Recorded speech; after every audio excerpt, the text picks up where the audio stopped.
मी मेला तुझा मी मेला की तू राहत नाही. दर्पणी पाहता रूपने दिसे. हा दर्पणी पाहता रूपने दिसे. रूपने दिसे. वा परत महादेव विठ्ठल यायचं. रूपने दिसे. वा मग दर्पणात दिसतंय का आमच्या दिसतंय हा मुद्दा होता. एवढी प्रक्रिया हा काय होतं एक सांगतो म्हणजे कळेल हे काय पटकन सांगण्याच्या लक्षात येणार. आमची जेव्हा वृत्ती बाहेर निघते, आमची जेव्हा चिदाभासाला घेऊन वृत्ती बाहेर निघते प्राणावर बसून, तिला आवाहन लागतं बरं का. तिच्या पाच गाड्या उभ्या आहेत, वाहन उभी आहे तिची, अशी एकटी चालत जात नाही ती, अशी बसते मस्त पैकी. व्यान उदान आपान प्राण समान याच्यात बसते, तिकडे विषय असेल तिकडे जाते डौलत मस्त पैकी. मग आरशाकडे गेली की आरशाचा एक गुण आहे, आरसा वृत्तीला परत फिरवतो. आरसा वृत्तीला परत फिरवतो. आपल्याला वाटतं आरशात आहे, पण पाहतो आपण आपला आपल्यातच पाहतो. ही वस्तुस्थिती आहे लक्षात ठेवा. कारण आरशात पाहत असतो तर आता सुद्धा तुम्ही त्याच्यात पाहिजे होते तिकडे. तुम्ही जेव्हा समोर असता तेव्हाच दिसत असता तिथे, एरवी नाही दिसणार आरशामध्ये. तुम्ही आता आरशात बघून आले की नाही सगळे? अरे मी तर आलो. आरशात नाही पाहिलं तर आपण नाही. तो तर विषय आहे. पुढे आला आता एवढा क्लिअर करतो. बाबाचा मुद्दा आहे की आरशात जर नाही पाहिलं तर आपण आहोत की आरशात पाहिल्यानंतरच आहोत. अंधाराच्या काही सूर्यप्रकाश जाऊ नाही, पण मी आहे हे काही न वचेची जी. आम्हाला काय झालं?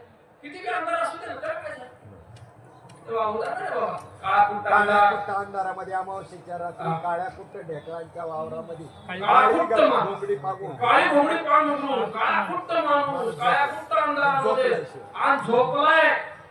मग मेला का तो? एवढ्या दिसत नाही का तो? त्याला तो दिसत नाही का? एवढ्या अंधारात, एवढ्या काळ्या घोंगडीत, एवढ्या काळ्या कलर मध्ये, एवढ्या काळ्या रात्रीमध्ये तो त्याला दिसत नाही का? तो गेला का? संपला का तो? हा, पण मी आहे हे काही नवचेची जेवी.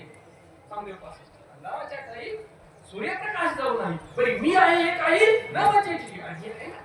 माझ्या आहेपणाला कधीच धक्का नाही लागला. मी आहे. त्याला तो दिसत नाही, जगाला तो दिसत नाही, तरी तो आहे. त्याला कोणी दिसत नाही तरी तो आहे. त्याला कोणी दिसत नाही, जगाला दिसत नाही, त्याला जग दिसत नाही, तरी सुद्धा तो आहेच. त्याच्या आहेपणाला बाधा नाही. चला वृत्तीचा विषय. आरशाचा एक गुण आहे, वृत्तीला परत फिरवतो आणि आपलंच आपल्याला दाखवत असतो. आपल्यातच आपल्याला आपलं दर्शन होत असतं रूपाचं. प्रतिबिंब आणि बिंबवरी. प्रतिबिंब आणि बिंबवरी प्रभेची जैसी उजरी, सोहवृत्ती अवधारी तैसी होय. त्याच्या खालची होई बघ ऐशियावरी सोहवृत्ती अवतारी, बघ येई सकट सरे आपैसया ना तरी जाऊ इतरून. त्याच्या खालची वनिविद्या वेदून असून ज्ञान न उरे.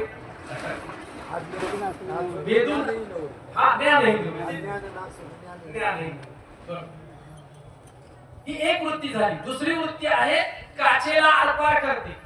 काचेच्या ड्रायव्हरच्या समोर काच असते, आरपार जाते की नाही? ती वृत्ती परत फिरवत नाही. ती काच काचाला मागून पारा नसतो, पुढचं दिसतं त्याला. आणि एक वृत्ती भिंतीवर पडली, तिथं स्थिर होती. ती काय परत फिरवत नाही, पुढे जात नाही, काय ती स्थिर करते. तिथे वृत्ती स्थिर होते. एक आरशावर पडलेली वृत्ती परत फिरते आणि काचेवर पडलेली पारदर्शक ती आरपार जाते. अशा तीन वृत्तीच्या त्या तीन भूमिका आहेत. आपला जो मुद्दा चालला होता, आपलं जे चिंतन चाललं होतं, आरशाचा जो तीन गुण आहेत, आरशाचे तीन दोष आहेत. गुण नाही, कोणते?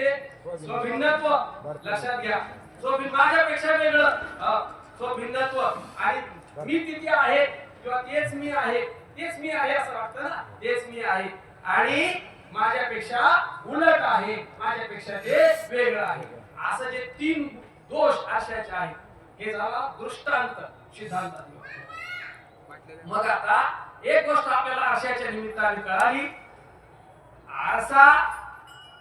आरशात दिसलेलं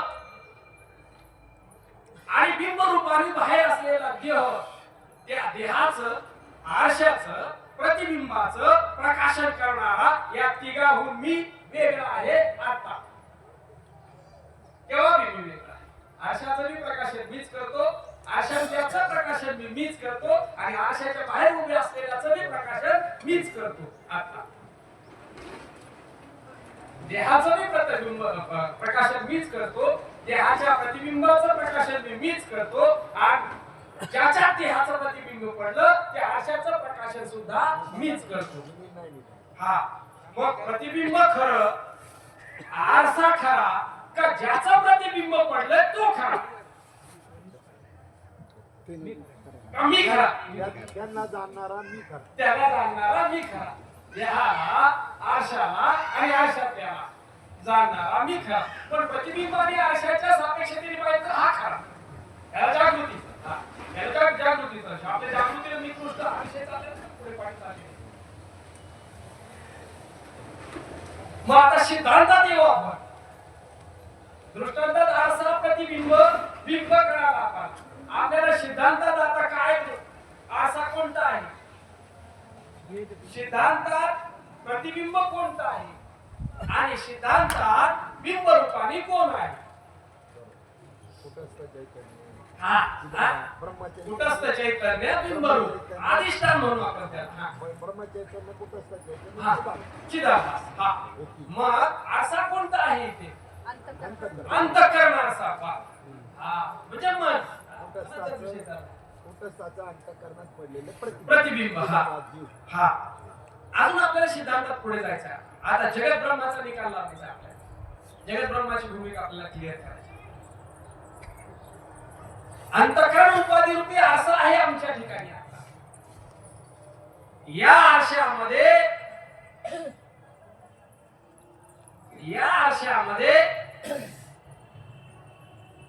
हे सगळं जे दिसतंय ते प्रतिबिंब आहे. सगळं जग काय आहे? प्रतिबिंब आहे. आताच विषय झाला. प्रतिबिंब त्याचं ते दिसतं का त्याला काय दिसण्याला आधार लागतो? हा, असलेली वस्तू असावी लागते तेव्हा नसलेली वस्तू दिसत असते. अधिष्ठानाशिवाय अध्यस्त वस्तू दिसत नाही. अध्यस्त वस्तूला स्वतंत्र अधिकार नसतो, स्वतंत्र सत्ता नसते. अध्यस्त वस्तू अधिष्ठान स्वरूप असते. सिद्धांत वेदांताचा. चल त्याचं जरा आपण क्लिअर करू. आपल्याला काय करायचं आहे? पाहायचंय जग. वृत्तीचं पांघरून घालून जग पाहायचं का ब्रह्माचं पांघरून घालून जग पाहायचं? दोन विषय आपल्या समोर आहेत. हा,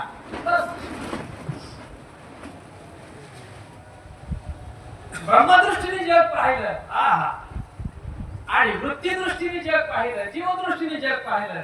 वा, मी लाडतो. जन्मायचं मारायचं, जन्मायचं मारायचं, हा सगळा खेळ मग त्याचा सुरू झाला. किती वेळा जन्मा यावे, किती व्हावे, कधी परमात्मा साक्षी दृष्टी.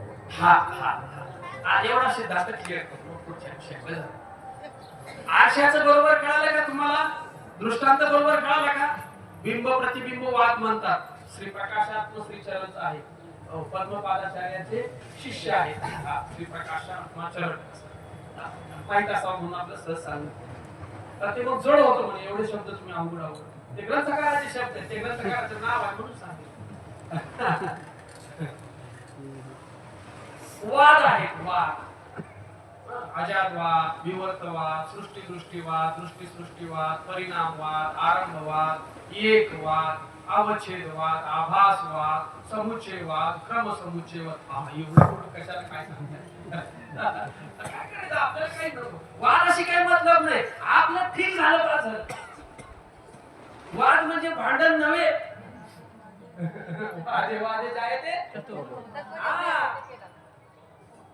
तत्व निर्णयासाठी केलेलं चिंतन, तत्वाचा निर्णय करण्यासाठी केलेलं चिंतन, तत्वापर्यंत पोहोचण्यासाठी केलेलं चिंतन, त्याचं नाव आहे वाद. हा, करू आवडीने वाद, एकमेकाच्या डोक्यात दगड घालू.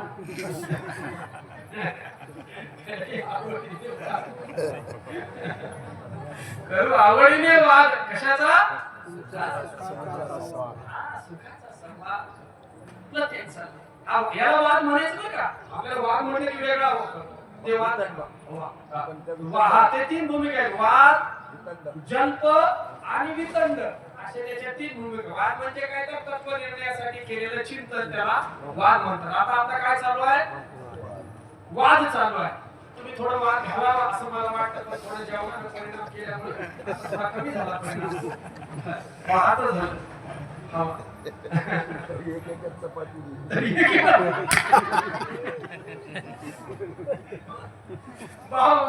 एक चपाती दिली काय विनोदच होत आहेत सगळे. तुम्हाला माहिती आहे ना पुढे काहीतरी घडणार आहे असं. संध्याकाळी कीर्तनानंतर आहे म्हणल्यावर मग दोन बसलो. ठीक आहे. मुद्दा वाद हे दोघांचा संवाद आहे. वाद म्हणजे वाद हा एकट्याचा नसतो श्रोत्याचा चाललेला हा वाद आहे. आणि वाद हा तत्वनिर्णयासाठी चाललेला. आपण एकच अडथळा घेतलाय मनाचाच खेळ मांडलाय फक्त मनाचाच खेळ उकळून लावायचा तोच मेल आहे. तो उचलला की बाकी सगळे डबल घेत ते मी झालं बाकीचा खेळ थांबला समजा मनाचा खेळ थांबला बुद्धी काय करेल तिने कोण मटेरियल दिलं निर्णय कशाचा करेल. पंढरपूरला जायचं की न जायचं हा संकल्पच मनात आला नाही तर निर्णय कशाचा करेल बुद्धी.